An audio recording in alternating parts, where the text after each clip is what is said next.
turned to my mother and I asked her, "Mother, when will I get to be a part of a wedding procession? When will my bridegroom come to me?" And my mother said, "I can take you to him now if you like." And I was a little bit confused, but also very excited.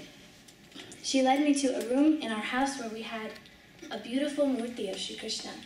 And she pointed to the murti and she said, there is your true husband, your true divine beloved. Serve him and love him as a good wife should." Yes, Mother. So, of course, I felt so blessed and honored to have such an amazing husband as Sri Krishna. And I served him every day. I woke up in the morning and I would make him food to eat, and I would bathe him, and I would pick flowers in the garden and make lovely malas for him to wear so he would look beautiful and decorate. And we went on like this for many years. And when I was grown up, a prince came to my house and asked for my hand in marriage. He was a wealthy man and he was very eligible, and so my mother could not refuse. So I was married. But all the whole time, in my heart, I knew that Sri Krishna was my true husband, and I never ever forgot that. So I did my duties as a wife. I cooked and I cleaned and I took care of my husband and his family. And then at the end of the day, when my duties were over, I would go into my room with my beautiful murti and I would serve him and I would cook for him and take care of him. Now, my husband's family was not very happy about this. You see, the family deity in their home was Durga, and they would have liked me to do devotion to her instead of Sri Krishna. My husband's mother came to me one time and she said, "You know, Mira Bai, it's very disrespectful to live here in our house and not worship Durga Ma." And I said, "With all respects, I'm sorry, but my heart belongs to Sri Krishna." So I went on. And then my husband's sister, who did not like me very much, she came to me and she threatened me. She said, "You know, Durga will bring misfortune on our family because you're not worshiping her, and it will all be because of you. We'll blame you." I knew this wasn't true. So, respectfully again, I refused. And I said that I would never ever stop worshiping my Sri Krishna. Well, my husband's sister was not happy about this, as you can see. And she went to my husband and she said, "You know, Meerabai does spend an awful lot of time in her room, don't you think?" And he thought about it for a moment. He said, "Well, yes, I suppose she does.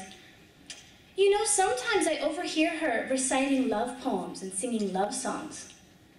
Do you suppose maybe she's being unfaithful to you? Do you think there's another man that she's in love with?" And my husband thought about it for a moment, and he started to get angry, thinking that maybe I was being unfaithful to him. So one night, he hid outside the door of my room with his sword, and he heard me. And indeed, I was singing a love song, but of course, you all know who I was singing to. And he burst in the door and drew his sword and said, "Show me this man! Show me his face so that I can kill him."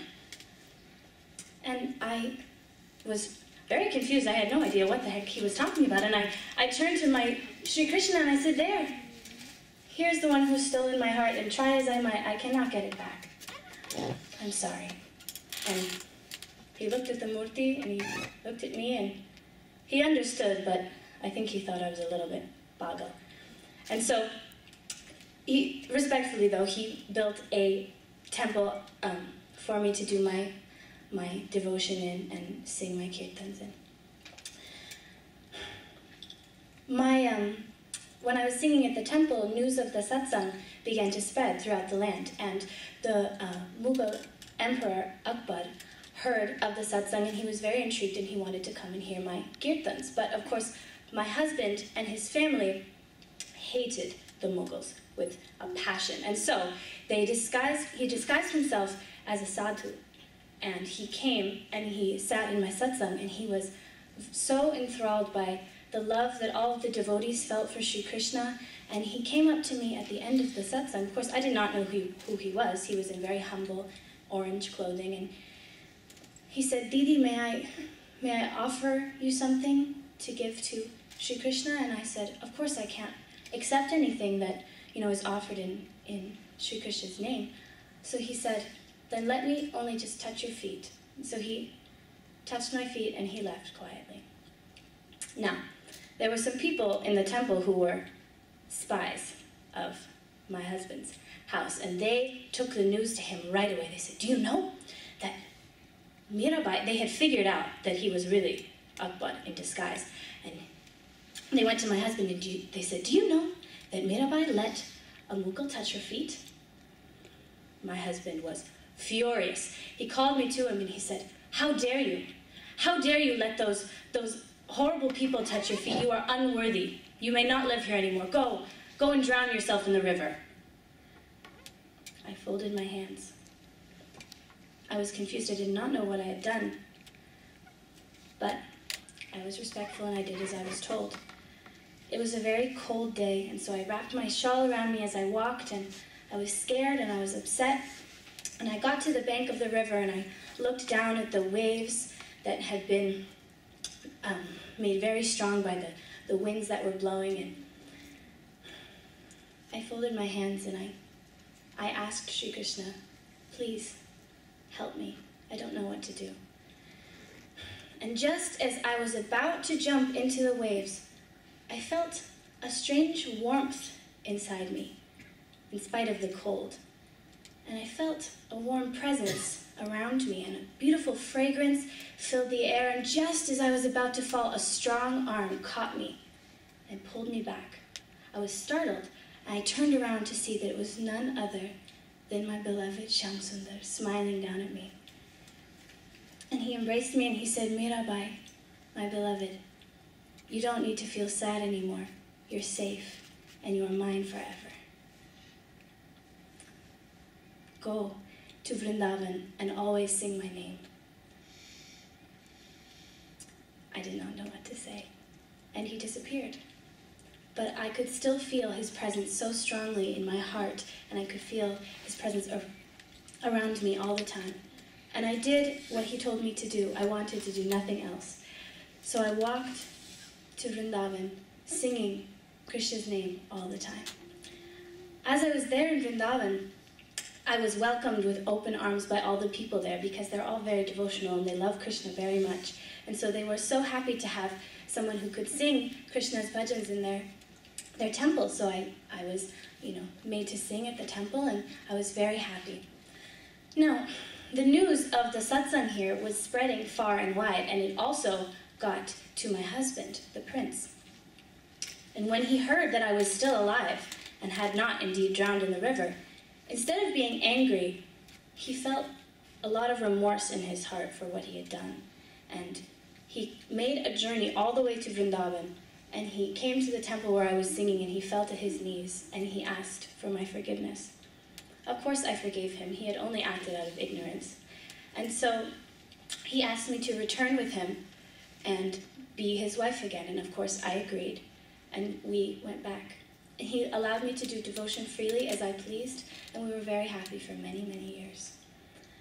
One day, though, as all living things must, my husband passed away. He died. And I was a widow.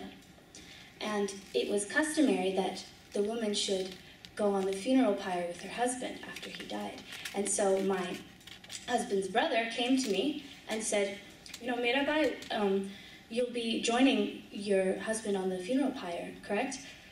And I shook my head. I said, no, you see, my true husband is still alive. So what cause have I to go on the funeral pyre? My husband's alive. There's no need. Well, it's customary, he said. It's tradition. It's what you're supposed to do. Not if my husband's still living, I said. He got very angry at me, especially because I was joking a little. I was being, clever. He didn't like that at all. He got very, very angry with me. But he let me be. And I kept doing more and more devotion to my Sri Krishna. Finally, he came to me and he said, this is enough. Too much. You are forbidden to do your worship here in this house. No more. I forbid it. Well, all right then. I went to the temple. I did my worship there. One night when I came home, he said, it's very bad for you. I mean, you're a princess, you know, you should not be mingling with these dirty beggars and villagers and religious people. You are forbidden to go to the temple anymore. Of course, I did not listen to him. He was not my Lord. Shri Krishna was my Lord, so who else do I need to listen to? So I kept on going to the temple. Well, he thought, if I can't stop her from going to the temple, I'll have to do something else. So he called some of his servants to him, and he said, listen, find a very poisonous snake, and take that snake and coil it up in a basket. Put a lid on the basket and give it to Mirabai and tell her that it's an offering, a garland for her Shri Krishna. See what happens. So the servants did as they were told, and I was sitting and singing to my Shri Krishna, and they brought a basket to me and saying that it was a beautiful garland for your Shri Krishna. Well, I was so excited. I love when devotees bring things for Shri Krishna. It makes me so happy. And I opened the basket, and indeed, there was a beautiful flower garland. And I picked it up and I put it around the neck of Shri Krishna. Areva, he looked so beautiful. Thank you, I said, thank you so much. And they kind of took the basket away and looked at me and looked at the garland and looked at each other, and they ran out of the room. They were very frightened. They went back to the prince and they said, you know, it was a garland. It really was. She put it on Krishna. You can go and see it right now. The prince was very confused and started to get a little bit angry. He said, all right, plan B. When Mirabai goes to the temple tonight, take nails and dip the tips in poison. As if the sharp metal wasn't enough, they were going to put poison on it too. And put them on her bed. Oh, but, so she doesn't see them at all, take rose petals and scatter the rose petals on top of the nails so she won't ever know. That'll do the trick. So they did as they were told again. And that night when I got home from the temple, I was so sleepy. I'd been singing for hours and hours, and goodness, I was tired. And I put my beautiful murti right next to my bed, and I crawled under my covers, and oh, someone had strewn rose petals all about my bed. It was beautiful, and they were so comfortable, and they smelled wonderful, and I fell fast asleep and had lovely, lovely dreams of Shri Krishna. Well, in the morning, as you can imagine, the prince's associates were very surprised to see me sitting up at eating my breakfast, you know, all well and fine. And they went to the prince and they said, she's fine. The nails, they disappeared. They turned into rose petals. And the anger that had started to boil in the prince's heart was definitely about to boil over right now. And he said, okay, one last thing. Take this bowl of nectar and put a lot of poison in it. And take it to her and tell her it's from me and it's an apology for how badly I've been treating her or something like that. And have her drink it right in front of you while you're there, because she must be playing some kind of joke on all of us. So they took the nectar to me and they stood in front of me and they said, Meerabai, this is for you. It's from the prince. He says that he's terribly sorry for how he's been treating you, and please, you know, drink it. It's very delicious. Oh, that's so sweet. I said I thought he was being genuine, and I took the nectar and I drank it. It was delicious. That's all. I handed the cup back to the associates, and they looked at me and they waited. Waited. Maybe the poison would kick in. Nothing. I went on about my day. Well, they went back to the prince, and I heard them whispering a little bit about how it had not worked, and I realized then that he had been trying to kill me. What kind of person is this? And so I was very distraught and upset by the fact that the people I lived with were so cruel to me. And I wrote to Swami Tulsidas, and I asked him for some advice, because I was at a loss for what to do. And he said something that I have always remembered, and it's a good thing for you all to remember too. He said, don't let anyone get in the way of your devotion. Not ever. And I took that to my heart, and I left the kingdom forever. And I walked and I sang Krishna's praises everywhere. There was one other saint that I met, Jiva Goswami in Vrindavan. And I had heard that he was a great saint, and I wanted to have his darshan, and I wanted to meet him. And so I walked to the temple, but I was stopped at the door, and he said, the person at the door said, "I'm sorry, you cannot enter this temple because Goswamiji is a sannyasi and he can't meet women." I looked at him and I said, "You know, there's only one true man. That's Shri Krishna. In Vrindavan, everyone else is gopis, aren't they? Right?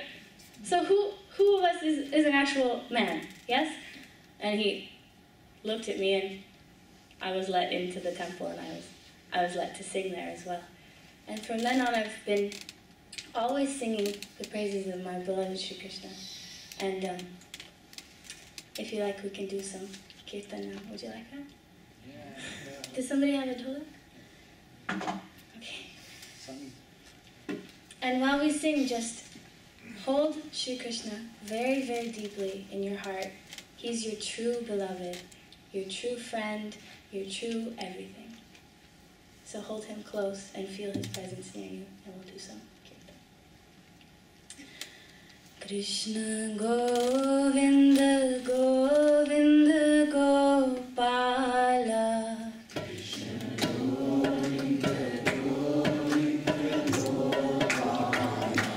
Krishna Govinda Govinda Gopala, Krishna Govinda Govinda Gopala, Krishna Govinda Govinda Gopala,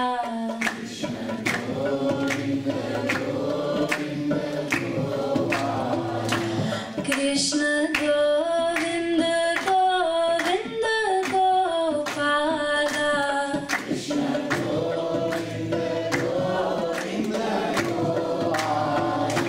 Krishna Govinda Govinda Gopala, Krishna Govinda Govinda Gopala, Krishna Govinda Govinda Gopala, Krishna Govinda Govinda Gopala,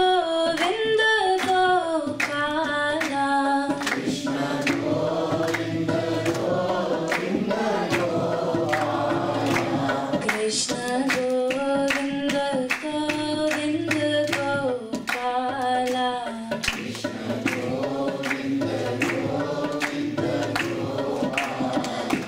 Krishna Govinda Govinda Gopala, Krishna Govinda Govinda Gopala,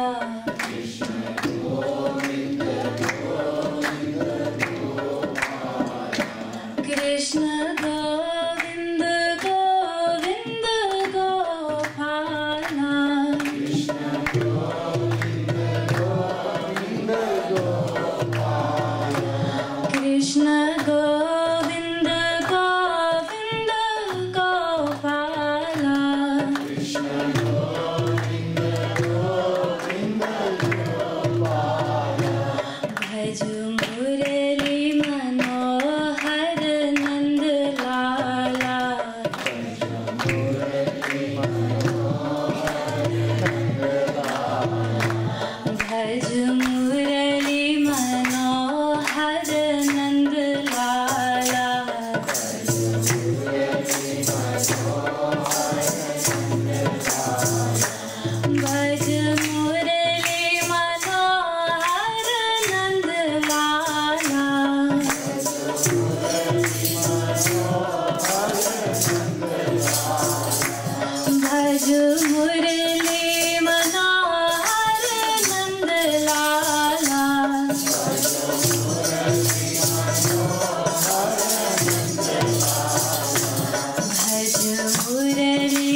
Krishna